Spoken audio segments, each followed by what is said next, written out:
வணக்கம்.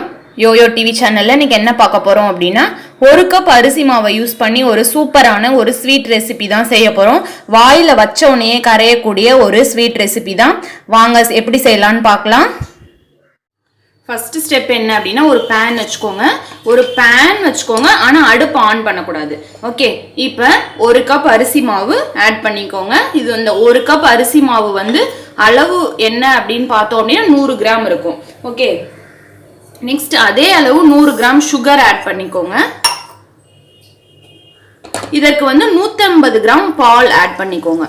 100 கிராம் அரிசி மாவு, 100 கிராம் சுகர், 150 கிராம் பால், 150 ml பால் ஆட் பண்ணிக்கோங்க. இப்போ இதை நல்லா மிக்ஸ் பண்ணிக்கோங்க. நல்லா கரண்டி வச்சு கட்டி இல்லாம நல்லா கலந்துக்கோங்க.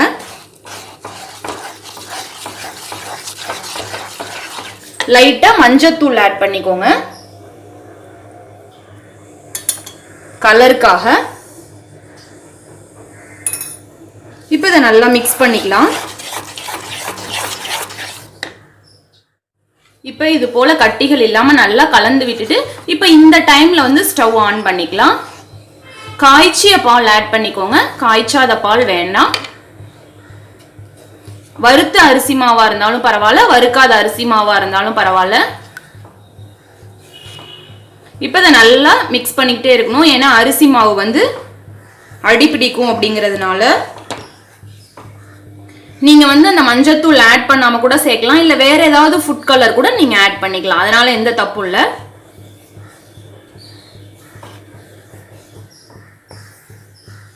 இப்போ நல்லா மிக்ஸ் பண்ணிக்கிட்டே இருங்க. மைதா ஆட் பண்ணாம, ஆயில் ஆட் பண்ணாம ஒரு சூப்பரான ஒரு ஸ்வீட் ரெசிபி தான். குழந்தைங்கள்ல இருந்து பெரியவங்க வரைக்கும் விரும்பி சாப்பிடுவாங்க. அரிசி மாவுல டக்குன்னு செய்யக்கூடிய ஒரு அல்வா ரெசிபி தாங்க இது. நல்லா பாருங்க, வெந்து நல்லா சுருண்டு வந்துருச்சு. நீங்க நான்ஸ்டிக் பேன் வச்சுக்கிட்டீங்க அப்படின்னா அந்த அளவு அடிப்பிடிக்காது. மற்ற பேனுக்குலாம் லைட்டா அடிப்பிடிக்கிற மாதிரி தான் இருக்கும். அந்த டைம்ல அப்பப்ப நெய் வேணுமா ஆட் பண்ணிக்கோங்க. ஆனா நான் வந்து கொஞ்சமா நெய் ஆட் பண்றேன். நான்ஸ்டிக் பேன் யூஸ் பண்ணிருக்கிறதுனால லைட்டா நெய் அப்ளை பண்ணா போதும். இப்போ நல்லா மிக்ஸ் பண்ணி விட்டுக்கோங்க.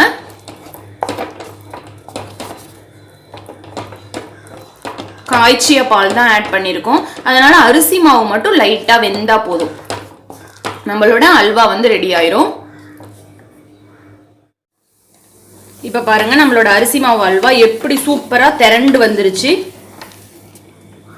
ரொம்ப கூட நெய் தேவையில்லை. ஒரு ஸ்பூன் நெய் அப்ளை பண்ணா போதும். பாருங்க, இது மாதிரி திரண்டு வந்துருச்சு அப்படின்னா நம்மளோட அல்வா வந்து ரெடி ஆயிருச்சு அப்படின்னு அர்த்தம். நம்ம இதை வந்து வேற ஒரு பவுலுக்கு டிரான்ஸ்ஃபர் பண்ணிக்கலாம். இப்போ இதை வேற ஒரு பவுலுக்கு நம்ம எப்படி டிரான்ஸ்ஃபர் பண்ணலாம் அப்படின்னா, இது மாதிரி நெய் அப்ளை பண்ணிட்டு நீங்க பர்பி ஷேப்ல ஏதாவது ஷேப்ல வெட்டணும் அப்படின்னா நீங்க நெய் அப்ளை பண்ணிட்டு ஏதாவது நட்ஸ் மேல டாப்பிங்காக நீங்க அப்ளை பண்ணிட்டு கூட நீங்க போடலாம். இல்ல அப்படின்னா நீங்க அப்படியே கூட எடுத்து சாப்பிடலாம். ஓகே, நான் இன்னைக்கு வந்து நட்ஸ் அப்ளை பண்ணிட்டு பர்பி ஷேப்ல வெட்டுறேன். இப்போ இதுல வந்து அந்த அரிசி மாவு அல்வாவை நம்ம ஆட் பண்ணிக்கலாம். இப்போ நான் இது போல ஒரு நெய் அப்ளை பண்ணி ஒரு ஸ்கொயர் ஷேப்ல கட் பண்ணலாம் அப்படின்ட்டு இது மாதிரி தோசை திருப்பியில நீங்க வந்து இது மாதிரி அப்ளை பண்ணீங்க அப்படின்னாவே அழகா வந்துடும். இப்போ இதை வந்து நம்ம பீசஸ் போட்டு எடுத்துக்கலாம்.